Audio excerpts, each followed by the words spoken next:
할렐루야. Happy Father's Day. 몇 분과 함께 한번 해봅시다. Happy Father's Day. Happy Father's Day. 오늘은 아빠를 좀 허그해 주시고 또 아빠가 좀 어깨가 확 올라갈 수 있도록 뽀뽀도 좀 해주시고 또 용돈도 좀 주시고 또 점심 저녁도 맛있는 거 좀 아버님에게 사주시길 바랍니다. 아멘 안 하네.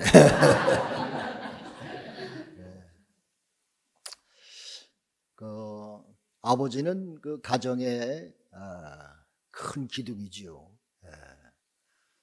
가정의 기둥이 흔들리면 집안이 흔들리는 것처럼 아버지가 흔들리면 집이 흔들리게 돼 있어요. 근데 이 아버지는요, 참 눈물도 있고 마음에 슬픈 마음도 있지만은 표현을 못해요. 집에서 뭐 불평과 그런 거를 듣는 입장이지 하는 입장이 아닙니다. 엄마와 애들은 뭐 끙얼끙얼거리기도 하지만 아버지는 그렇지 않잖아요. 혼자 생키고 참고 그러고 사는 것이 아버지입니다. 그래서 아버지를 여러분 좀 이해를 해야 돼요. 그래서 아버지의 모든 형편과 사정을 좀 넓은 마음으로 받고 아버지에게 힘을 심어줄 수 있는, 실어드릴 수 있는 그런 여러분 되셔서 아버지가 힘차게 인생을 살 수 있도록 옆에서 도우시길 바랍니다. 요즘 한국에 말이에요, 실직한 아버지들이 많대. 실직을 했는데 집에다가 얘기도 못하고, 집에다 얘기하면 얼마나 걱정하겠어요. 그 아버지가 그 집의 기둥인데, 그래야지 아버지는 집에 가서 얘기도 못하고 참 이 공사판에 가가지고 어려운 일 해가지고 기껏 벌어다가 집안 살림 꾸미는 말도 못하고 그러는 아버지가 한국에 많이 생긴다고 합니다. 그 얼마나 참 그 힘들겠어요. 그러나 그를 표현하지 못하고 말 못하는 이 아버지의 심정을 우리는 이해하고 아버지에게 가끔 좀 용돈도 좀 드리고 맛있는 것 좀 사다 주시고 그렇게 하는 여러분 되시기 바라요. 여러분 교회의 아버지, 영적 아버지는 누굽니까? 담임 목사님이시지. 여러분이 부모를 얼마나 많이 효도하느냐, 리스펙트 하느냐 하는 그런 마음하고 담임 목사님을 생각하는 마음하고 다 공통분모예요. 그렇게 하는 것만큼 여러분 담임 목사에게 하게 돼 있어요. 나에게 신앙을 심어주고 영적인 걸 심어주는 우리 목사님을 부모처럼, 영적인 부모처럼 섬기고 돕고 가끔 용돈도 좀 드리고 말이에요. 그런 교우들이 많이 있으면 목사가 얼마나 힘이 나겠어. 그러므로 이 부모를 순종하고 충성하고 공경하는 마음하고 이 영적인 아버지 담임 목사에 대해서 신뢰하는 마음이 이 정비례합니다. 듣기 싫은 사람 있으면 귀 막으세요. 저 목회 오래 한 목사로서 그런 그 얘기를 안 할 수가 없어요. 그러면 여러분이 신앙이 자라고 믿음이 자라고 교회 생활이 즐거우려면 그렇게 참 영적인 아버지, 육적인 아버지에게 효도하고 충성하는 마음이 있고 또 표현하고 그렇게 개덜렁할 때에 여러분이 영적인 모든 신앙생활이 유익되고 또 아버지가 자식을 복주는 자식들은 다 잘 돼요. 부모에게 섭섭하게 하는 자식들은요 뭔가 좀 부족해. 우리 교회 생활도 마찬가지예요. 그러므로 우리가 늘 하나님 앞에 내 부모를 공경하라, 내 아버지를 공경하라 하는 그런 마음을 가지고 늘 부모에게 효도하는 여러분과 제가 되기를 간절히 바랍니다. 좀 어머니 주일, 아버지 주일 되면요 나도 설교 듣고 싶어. 나도 잘 못하는데 내가 무슨 얘기를 하겠어. 그러나 하나님의 말씀을 증거해야 되니까 참 어쩔 수 없이 사명감 가지고 의무감 가지고 말씀 증거하는데 여러분 마음에 아멘하는 마음으로 많은 열매 맺기를 간절히 소원합니다. 서울에 효자동이라는 동네가 있어요. 효자동. 왜 이름이 효자동이 되었을까? 할아버지가 손자가 너무 이뻐가지고 끼고 잤어요. 끼고 자는데 이 할아버지가 어찌어찌 해가지고 그 애를 그냥 깔고 뭉개가지고 애가 죽었어. 불사 그런 그 큰 재해가 있습니까? 근데 이 할아버지는 자기가 그 손자 깔아 뭉개서 죽인 것도 모르고 자고 있어. 근데 그 애기 엄마가 그걸 발견하고 몰래 그 애기를 끌고 나왔어요. 보니까 아이가 죽었거든. 그래가지고 이 애기 엄마가 남편한테 그랬습니다. 여보 큰일 났네. 우리 할아버지가 애기를 이쁘다고 안고 자다가 깔고 자가지고 애기가 죽었네. 어쩌면 좋아. 이 아버지가 말이야 그 뭘 보고 너무 기가 막혀서 그 애기를 바라보면서 너무 기가 막히고 또 자기 아버지가 상심할 걸 생각하니까 너무 기가 막혀가지고 이 불효자식아 할아버지 마음을 그렇게 아프게 만들다니 너무 화가 나가지고 그 자기 아들의 뺨을 그냥 세게 때렸어요. 근데 여러분 어떻게 된지 아세요? 애가 살아났어. 죽었으면 내가 말도 안 하지. 살아났어. 그래가지고 애가 살아났어요. 그래가지고 화가 복이 돼가지고 그 소문이 동네방네에 전파되고 그 나라 임금님이 그걸 사실을 알게 돼가지고 그 동네 이름을 효자동으로 바꿨대. 할렐루야, 할렐루야. 이 아들의 그 효심, 아들의 그 지극한 마음, 이 며느리의 지극한 마음이 하늘에 상달돼가지고 애기도 살고 또 동네 이름도 효자동으로 바뀌고 많은 사람들이 미담으로 그렇게 전파되는 그런 이야기가 있는 것입니다. 여러분 참 부모의 마음을 아프게 하지 말고 편하게 모시는 것이 효도지요. 이런 마음으로 살아갈 때 그 아들, 딸, 자녀들이 잘못될 수가 없지. 그렇지 않겠어요? 근데 어느 할머니가요 허무라고 하는 시를 한 편 줬대. 내가 그 시를 보고 나도 감동받아가지고 여러분에게 전하고 싶어. 한번 들어보세요. 허무. 10자식을 키운 부모 하나같이 키웠건만 10자식은 한 부모를 귀찮스럽게 여기야 하네. 자식들의 손을 잡고 외식함도 찾았지만은 늙은 부모 위해서는 외출 한번 못하네. 시집가는 새색시가 시부모를 마다하고 장가가는 아들들은 딸 살림 차리기에 바쁘네. 시끄러운 아이 소리 잘한다고 손뼉치지만 부모님의 훈계 소리 듣기 싫어서 귀를 막네. 제 자식의 오줌똥은 제 손으로 주무르나 부모님의 기침갈에 불결하다고 밥을 못 먹네. 애완동물은 병이 나면 가축병은 곧 달려가고 늙은 부모 병이 나면 그러려니 하고 태어나네. 자식 위해 쓰는 돈은 아낌없이 쓰건만은 부모 위해 쓰는 돈은 하나둘씩 따져보며 쓰네. 여러분 아주 참 슬픈 얘기 아닙니까? 근데 오늘날 현실의 젊은이들이 이런 방향으로 자꾸 간다고 하는 사실을 이 할머니의 이 허무라고 하는 이 시 속에서 우리가 찾아볼 수가 있는 것입니다. 내 부모를 공경하라. 이건 하나님의 명령이지요. 오늘 본문의 말씀. 근데 여러분 우리가 부모를 공경하고 효도 안 하는 이유들이 많아요. 이런저런 이유로 안 합니다. 또 얘기 들어보면 타당한 것 같기도 해. 여러분 성경에 보면 노아 할아버지가 있습니다. 노아는 아담의 10대의 손입니다. 하나님을 잘 섬기는 의인이었으며 당대의 정직한 사람이었으며 하나님을 잘 섬기는 그런 돈독한 믿음의 할아버지였습니다. 근데 노아가 사는 그 동네는 참 죄악의 도성이 아주 많은 죄악이 많은 동네였어요. 그래서 하나님 마음속에 노아를 그 동네를 다 물로 멸하고 싶은 그런 심정을 가질 정도로 그 노아가 사는 그 동네는 그 어려운 죄악이 만연한 그런 동네였었습니다. 그러니 노아 할아버지가 믿음을 지키며 정직하게 살아가는데 어려움이 없었겠습니까? 많은 사람들에게 손가락질도 당했을 것이며 자신의 마음에 갈등도 많이 느꼈었을 것입니다. 믿음을 가지고 정직하게 의롭게 살다고 하는 것이 쉽지 않지 않습니까? 그래서 노아 할아버지가 어느 날 술을 잔뜩 먹었어요.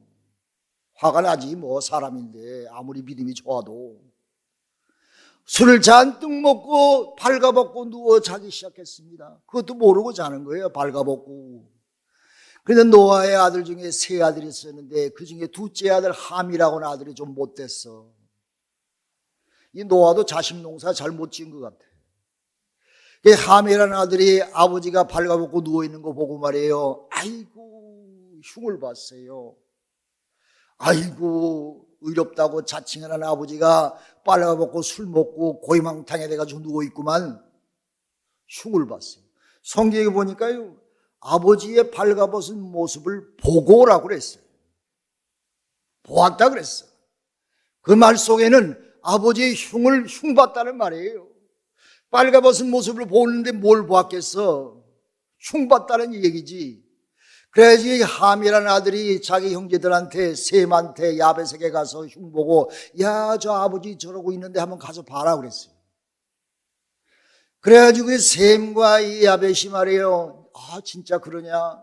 너무 황송하고 부끄럽고 너무 그래가지고 이 아버지의 그 벌겋은 몸을 감출주려고 전 이불을 들고 뒷걸음쳐가지고 아버지의 발거스른 모습을 보지도 않고 뒷걸음쳐가지고 그 아버지의 그 부끄러운 모습을 덮어주셨어요. 얼마나 기특한 아들들입니까? 부모의 흉을 보지 않았단 말이에요. 우리 부모가 술주정뱅이야. 우리 부모가 아주 폭력적이야. 우리 부모가 우리 보지도 않아. 우리 아버지가 어쩌고 저쩌. 흉거리가 얼마나 많아요, 우리가 살다 보니까. 그런 아버지의 흉거리를 바라보면서 흉보고 욕하고 아버지에게 효도하는 건 무슨 효도야. 저런 아버지 난 아예 안 볼 거야. 내가 절대로 아버지 같은 사람은 내가 되지 않을 거야. 내가 아버지가 없었으면 좋겠어.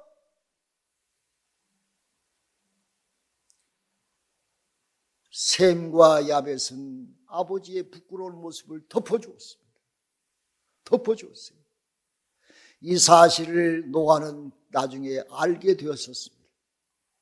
노아의 마음속에 어떻겠어요? 함, 요 자식, 어찌 네가 그럴 수가 있냐?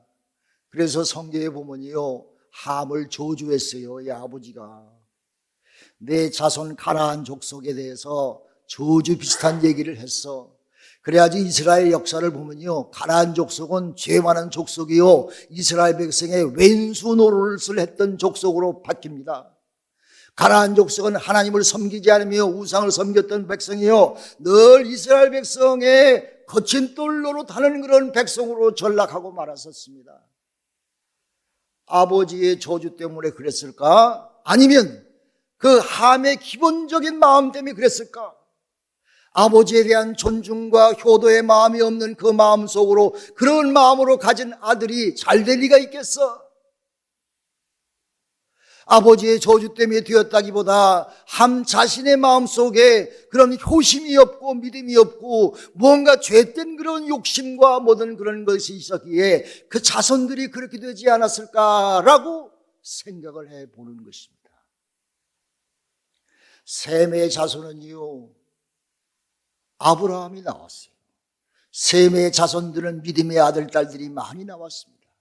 그의 자손 가운데 아브라함이 있지 않습니까? 우리 믿음의 조상 아브라함, 셈의 아름다운 믿음의 마음, 야벳의 아름다운 마음. 야벳은 창대하리라고 그랬잖아요. 노아 아버지는 셈과 야벳에게 복을 내렸지요. 그 복 내린 그 말씀이 있었기 때문에 복을 받았고, 또 그 자신이 부모에 대한 그런 아름다운 마음, 부모를 존경하는 마음, 부모가 비록 그 부끄러운 모습을 보였지만, 부모가 아버지가 자기에게 이렇게 잘못했지만은, 그러나 그 아버지를 끝까지 존경하면서 아버지의 부끄러움을 덮고 뒷걸음쳐서 갈 수 있는 그런 기특한 마음이 있었기에 셈과 야벳은 복을 받았던 것입니다.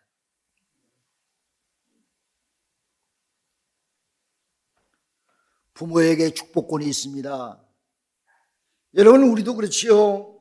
내 자녀를 바라보면서 저 자식은 잘 될 거야. 복을 내리는 자식이 있고, 속색이고 색이는 자식이 있다면 늘 염려하며 근심거리가 되지 않습니까? 내가 자식을 바라보며 저 자식은 잘 될 거야 마음속에 느끼면서 복을 내리는 자식들은 잘 될 수밖에 없지요. 왜? 그 아들의 본심과 마음과 기특한 마음과 신앙이 그를 복된 길로 인도하는 것입니다. 아브라함도 자녀에게 복을 빌었어서 자녀들이 잘 되지 않았습니까? 하늘의 별처럼 바다의 모래알처럼 창대한 축복을 아브라함의 자손들은 이루었던 것입니다. 아버지의 그 믿음과 자식에 대한 복이 임해서 그렇게 되지 않았었습니까? 이삭도 야곱에게 복을 내렸습니다. 에서에게 복을 내리지 않았어요. 에서의 마음은 욕심의 마음이었습니다. 하나님은 그 에서에게 복을 내릴 수가 없었던 것입니다. 야곱이 비록 도적질에서 형의 그 축복을 받았지만은 그러나 그 마음 본심 속에는 하나님을 섬기며 부모에게 충성하며 헌신하는 이 야곱은요 엄마의 일을 많이 도왔다고 그랬어요. 남자 새끼가 계집애 같은 성질이 있어서 그런지 몰라도 어머니에게 효도하고 일을 잘 봤다고 그랬어요. 아버지 일도 잘 봐줬겠지. 그러니 그 아름다운 이 야곱이 참 결국은 하나님으로부터 축복받아서 자기 아버지로부터 축복의 언약을 받았단 말이에요. 여러분 야곱도 12아들 보면은 성경에 보면 12아들 각 아들마다 아주 적당하고 좋은 축복의 말씀을 전했어요. 그런데 그 자손들의 12지파의 모든 역사를 보면은 아버지가 축복한 그날 그대로 복을 받았어요. 그러므로 아버지의 축복은 자녀에게 임한다는 말씀입니다. 여러분 영적인 자녀, 영적인 아버지는 여러분의 목사님은 늘 여러분을 위해서 기도할 거예요. 목사는요 별거 없어요. 교회밖에 없어요. 교회가 잘 되면요 목사의 마음을 흐뭇하고 감사합니다. 교인의 속색이지요. 근심거리가 생기지요. 걱정거리가 생기지요. 그러면요 목사도 사람인데 교인들이 목사의 마음을 편하게 해드려야 돼. 즐겁게 해드려야 돼. 공경해야 돼. 효도해야 돼. 영적인 아버지잖아. 교회는 별거 없어요. 목사님과 교우들이 한마음 한뜻으로 뭉쳐질 때 그 교회는 부흥할 수밖에 없어요. 교회가 뭐 어쩌고 저쩌고 다 교인 탓이야. 교회가 천국이 되려면 여러분이 천국이 되어야 돼요. 여러분 마음에 천국이 있어야 돼요. 사랑에 넘쳐야 돼요. 그러려면 서로 공경하고 효도하고 받들어야지. 뭐 누구는 어쩌대 우리 아버지는 술정뱅이야 폭력적이야 그런 말로 흠집내기 시작하면은 그 가정은 쓸 길이 없어. 그 교회도 쓸 길이 없어.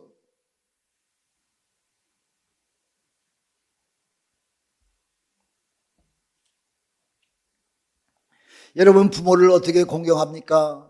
부모를 어떻게 공경하고 어떻게 효도해야 됩니까? 공경한다는 말은 청종한다, 순종한다는 말과 동일한 말인 것입니다. 부모의 말을 청종하고 순종하고 따라가는 마음이 있을 때에 그 가정은 편한 가정이 되는 것입니다.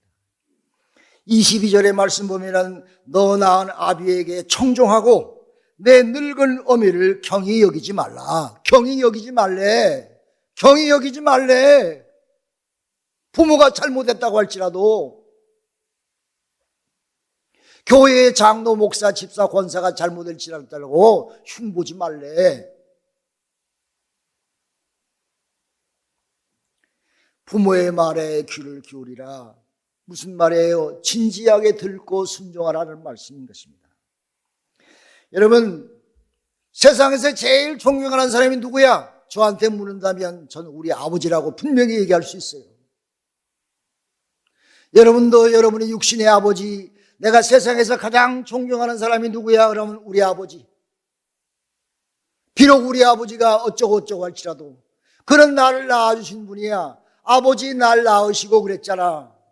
나의 근본적인 존재는 아버지야. 아버지부터 난 시작된 사람이야. 그 근본된 아버지를 부정하고 칭찬하지 않는다면 그 자식이 잘 될 수가 있습니까?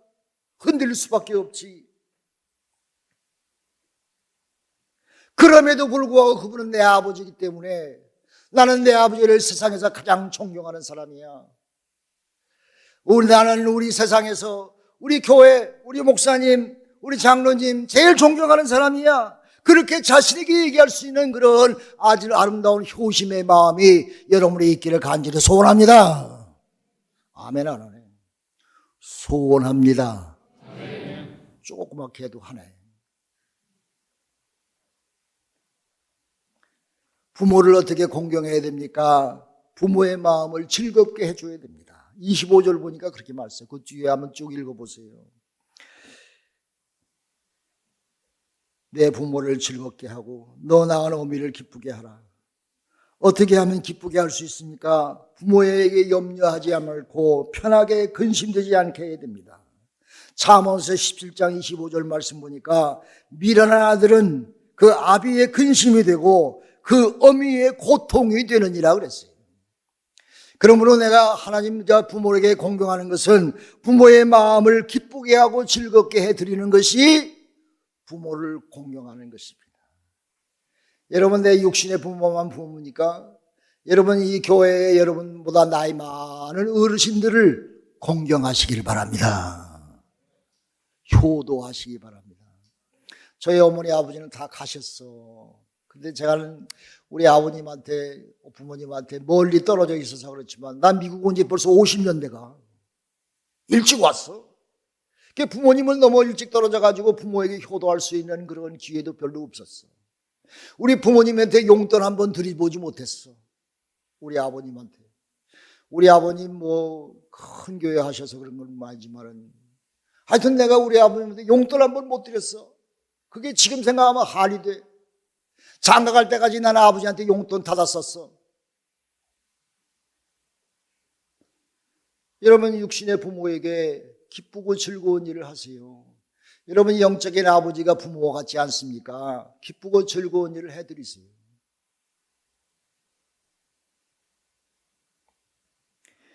효도의 본질은 마음인 것입니다.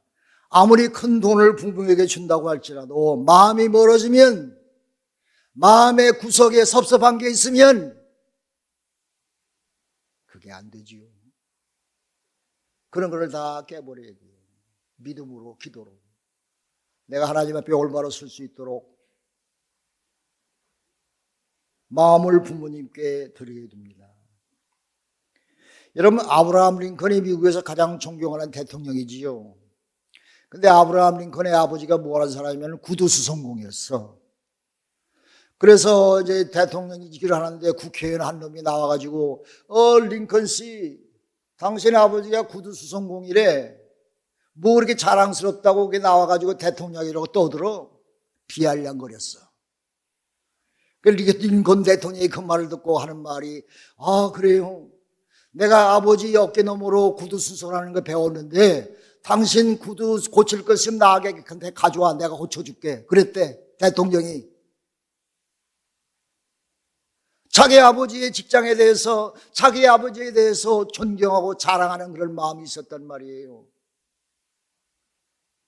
그게 위대한 아버지 아브라함 링컨을 대통령 만든 근본적인 마음이 그 마음속에 있었기 때문에 그런 마음 가운데 살아가는 그의 인생이 그를 대통령까지 만들었던 것입니다. 사랑하는 여러분, 아버지로서 자녀에게 해줄 것이 무엇입니까? 믿음의 유산을 남기시기 바랍니다. 아멘 합시다. 믿음의 유산을 남기시기 바랍니다. 여러분 이 교회에 믿음의 기념비를 세우시길 바랍니다. 그 장로님 참 훌륭했어. 돌아가시고 나서. 그 권사님 참 우리 교회의 보배였어. 그런 믿음의 유산. 제가 이런 소리 하면 안 되겠지만 저 은퇴했으니까 이런 소리 할 수 있어. 제가 저쪽에서 목회할 때 말이에요. 권사님 한 분이, 그분이 부자야, 부자. 교인총회 하는데 딱 일어나가지고 뭐라는 줄 알아요? 우리 교회 이런데 목사님 월급 올립니까? 올리지 마세요. 우리 교회 형편이 이런데. 그랬더니 교인들이 아무 말도 안 했어. 담임 목사 월급 가지고 얘기했지. 뭐 많이 주지도 않으면서 말이에요. 목사님한테 좀 후하게 줘야 되는데 주지도 않으면서 말이에요. 속으로 그냥 껐적거리는 마음이 있어가지고 그게 교인청에서 나서 일어나서 얘기했어. 그런데요, 2달 있다가 우리 교회를 떠났습니다.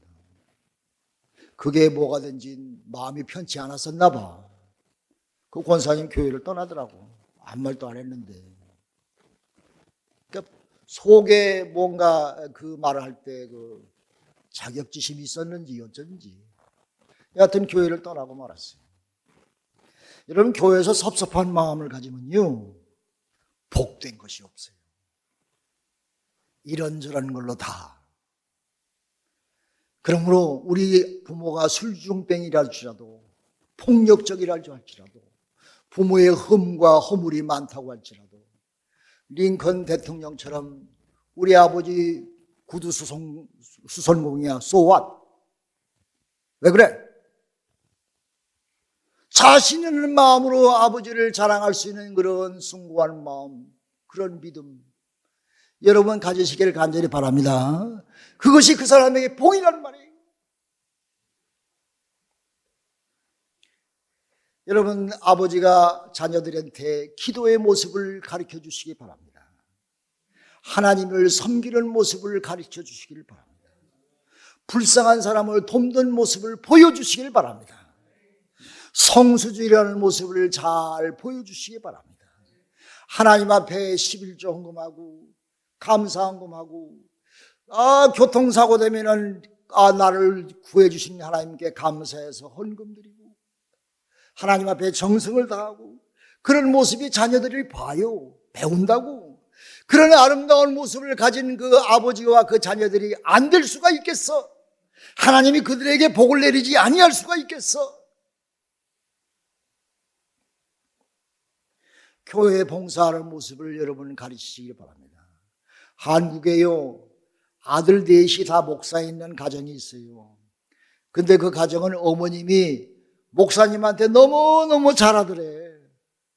그래가지고 그 아들 넷이 말이에요, 잘하면서 나도 어머니 보니까 나도 목사 해야 되겠어. 우리 어머니가 목사에게 정성을 다하는 모습을 보니까 나도 그런 사람이 되고 싶어. 목사가 참 귀한 사람인가 봐. 모든 사람들에게 존경받는 사람인가 봐. 난 하나님의 종, 우리 어머님이 하시는 거 보니까 나도 목사 해야 되겠어. 그래서 그 네 아들이 다 목사가 됐어. 그래야지 한국이 제일 가장 큰 교회, 유명한 교회의 목사들이 다 됐습니다. 내가 누구냐 하면 여러분 곤방할 거야. 어머님의 한 모습을 보고 아들들이 보고 배우지 않았습니까? 그런 어머님이 기대하는 훌륭한 인물로 자라지 않았습니까? 다 그런 거예요. 부모가 그림을 그린 대로 자녀는 되는 것입니다. 제 어머님 얘기하면 안 되지만 우리 어머님은요, 꽁치 할머니가 하나 있었어. 아현교회에. 그 꽁치 할머니가요, 가끔 자주 우리 집에 꽁치 한 마리 사다 가지고 우리 집에 찾아와. 그럼 우리 어머님이 그 꽁치를 내가 깨끗이 해가지고 뽀글뽀글 끓여가지고 찌개를 하나 만들어가지고 그 할머니한테 대접해. 그 할머니가요, 거지 할머니라 냄새가 나요. 집에 들어오면. 우리는 얼마나 싫었는지 몰라. 저 할머니 또 왔네. 근데 우리 어머니는 정성을 다해서 그 꽁치 할머니, 그 할머니 꽁치 한 마리 가지고 쿡을 해가지고 대접하는 거예요. 그런 모습을 제가 보았어요. 그래서 제 마음속에 늘 그런 사람들 보면 마음이 가. 나도 좀 그런 마음이 가더라고요. 여러분, 자녀들은요, 부모에게 배우게 돼 있어요. 그러므로 여러분 마음속에 신앙생활 하면서 여러분 아들, 딸들에게 믿음의 유산을 잘 남기시길 바랍니다. 할렐루야. 내 부모를 공경하라. 이거는 서제션이 아니라 커맨드. 명령이야, 명령. 하나님의 명령이라 그래서 오늘 본문 말씀을 보니까 명령이라 그랬어. 내가 너에게 명령한다. 부모를 공경하라. 부모를 높이 받들라. 노매로와 부모가 어떻든지 간에 상관없이. 제1계명부터 3의 계명까지는 하나님과 인간과의 관계를 얘기하지만 10계명, 5계명과 10계명 그 사이에는 인간과 인간관계를 얘기하는데 그중에 제일 첫째 되는 것이 부모를 공경하라야. 부모를 공경하는 것이 안 되면 그 뒤에가 다 안 된다는 얘기예요. 제일 중요한 것이 부모를 공경하라야. 육신의 부모님이 살아계시면 그 부모님을 공경하지만은 안 계시다 그러면 내가 연세 많으신 어르신들에게, 영적인 아버님에게 공경하고 섬기고 받드는 그런 모습이 있는 것이 효심입니다. 효심. 여러분, 절 따라서 효심은 믿음이다. 효심은 믿음이다. 네, 기도합시다.